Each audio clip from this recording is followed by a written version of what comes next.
I have a poem that I'd like to share with you. I've just completed it. It's called Dining with Fear. And I feel that at the moment there's so many people really going through it, and fear is a big emotion that lots of people are feeling. And I think it's important that we think about fear a bit more and its place in our lives. So I hope you enjoy it. I started writing it in 2017, and I didn't know where it would go. I couldn't quite find an ending for it, and I've just finished it. It's now ready to read to you, April Fool's Day 220. So I hope you enjoy it. Dining with Fear. I apologise if it's a little bit stumbly because I've only just finished it, but hopefully I'll enjoy it anyway. Are you sitting comfortably? Then I'll begin. When fear sits at the table with me, unwanted guests gather round to see. Could it be that there is space for anger to take up its place? Or maybe sadness will hold court, compress my heart and fill my thoughts. Distrust waits and takes in the scene. I feel it there, though it can't be seen. Self-pity has a way of pushing in, of making all my colours dim. Jealousy yearns to take its hold, whispering the things that it's been told. Contempt offers to push out fear and bring hard walls in place of tears. Arrogance proffers a helping hand to dry out tears throughout the land. But neither would have a place to be if fear wasn't sitting with me. So unabashed the fear remains, telling me tales of impending pain, while all the guests feed the fear, lest they start to disappear. Then denial takes up its reign, keeping them coming again and again. It tells me to welcome these guests, the teacher's working for my best. Yet in my heart calls out, beware, else I tangle in this snare.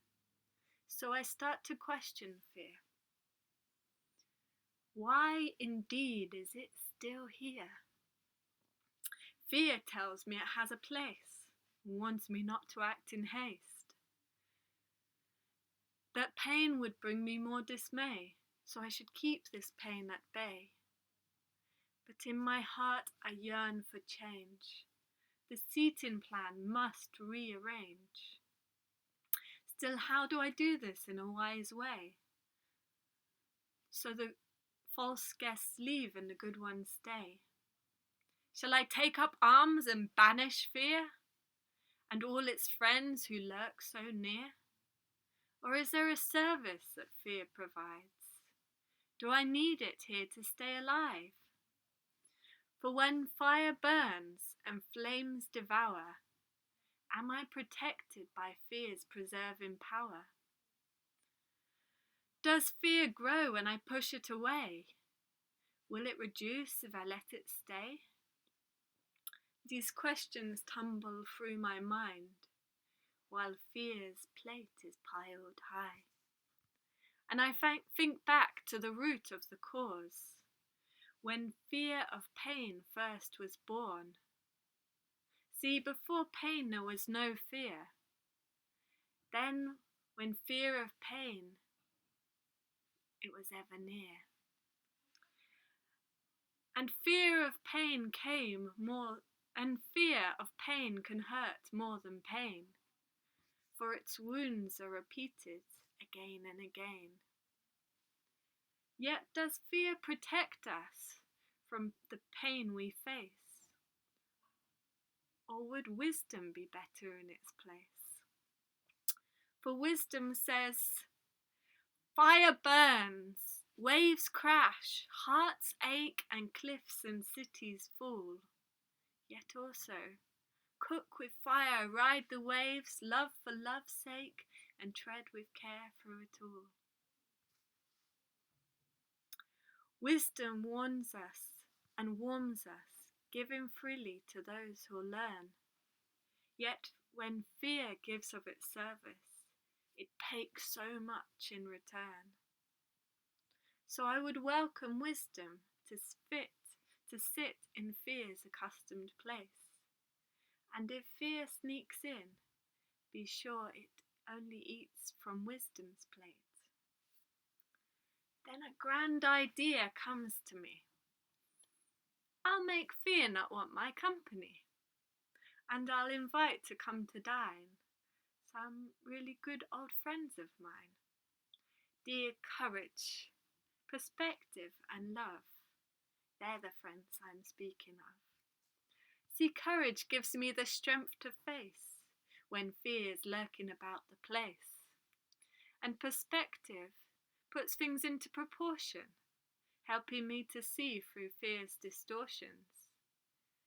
And though I've left it to the end, love is the greatest of all friends. For whenever, wherever love resides, true companions are always at its side. So you see, I am free to dine at long last, and need not fear fear's clutching grasp. And my way ahead is finally clear. Wisdom and love leave no place for fear. I hope you enjoyed that. Dining with fear. I hope wherever you are, whenever you are, that you're able to, and if you're feeling fear, don't be afraid of feeling fear, but I hope that wisdom can replace fear for you.